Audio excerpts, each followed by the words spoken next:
Oke, berkaitan dengan banjir Pak, kita punya pertanyaan dari teman-teman yang kita himpun di media sosial, khususnya Twitter dan Facebook di @liputan6.com. Nah, seperti ini Pak, ini terkait dengan banjir. Ada Rahmat Viera, @zaki87. Berapakah estimasi waktu untuk Jakarta bebas macet dan banjir? Ada lagi dari Facebook, Irfan Irianto. Saya mau tanya Pak Jokowi dan Pak Ahok terkait waktu kampanye dulu menjanjikan Jakarta bebas banjir dan macet. Saya lihat belum ada program yang real mengatasi masalah tersebut. Silakan perlu tahapan. Kalau macet sampai yang namanya MRT jadi, itu kira-kira 6 tahunan. Karena kan MRT itu rencana sudah 24 tahun, tapi baru dimulai kan baru ini Oktober ini kan. Monorail 14 tahun direncanakan, saya juga baru mulai Oktober ini. Ya kalau angkutan massal itu tidak ada ya, orang kita mau buat kebijakan, genap ganjil. Terus yang separuh itu suruh naik apa? Busway-nya juga belum cukup.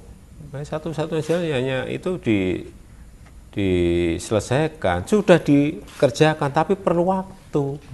Untuk selesai monorail itu kira-kira butuh waktu 3,5 tahun, yang Blue Line dan Green Line. Kemudian yang MRT perlu waktu 6 tahun.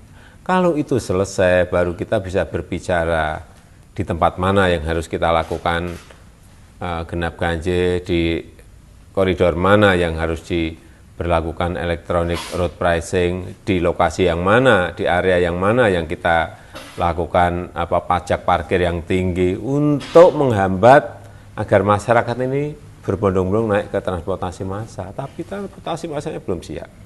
Berarti itu kan perlu waktu, nggak mungkin kan bangun monorail sehari 2 hari, bangun MRT seminggu 2 minggu. Itu untuk jangka pendek berarti memang monorail. Ya, untuk mengatasi macet. Ya, jangka pendek kita punya busway, yang ini kita tambah armadanya, kita tambah terus, akhir bulan ini kita tambah lagi kira-kira 450, nanti tahun depan kita tambah lagi 1.000 lagi, artinya tambahan itu ada, baru nanti kebijakan beberapa ruas akan kita lakukan, tapi tidak bisa menyeluruh, karena kalau menyeluruh itu setelah monorail dan MRT-nya jadi. Oke, berkaitan juga Pak dengan banjir dan transportasi. Ini kita punya. Kalau yang banjir, ini banjir juga perlu saya jelaskan. Oke. Banjir di Jakarta ini airnya kan bukan berasal dari Jakarta. Airnya berasal dari provinsi yang lain, yang dari atas. Dan nggak mungkin kita bisa menyelesaikan sendiri. Kemudian juga 13 sungai yang ada di Jakarta, sungai-sungai besar ya, Ciliwung, Pesanggerahan, Angke, Sunter, dan yang lain-lainnya itu adalah kewenangannya di pemerintah pusat. Sehingga pengatasan banjir ini memang harus bersama-sama pemerintah pusat, DKI, kemudian yang ada di provinsi yang lain. Percuma juga semua sungai di sini dinormalisasi, tetapi yang di atas tidak ada penghutanan kembali, tidak ada reboisasi, tidak ada hijauan untuk sehingga serapan air ke bawah semakin banyak. Semuanya memang harus terintegrasi semuanya. Atau dibuatkan waduk di atas, di Ciawi.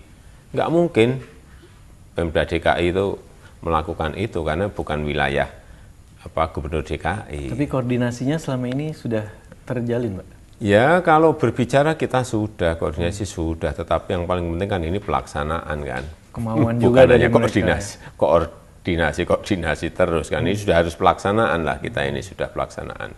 Dan kita ini kebagian yang sungai-sungai kecil, submakro dari sungai-sungai besar tadi, yang kemudian selokan itu bagian kita, tapi yang sungai gede-gede ini memang kewenangan di pemerintah pusat. Oke.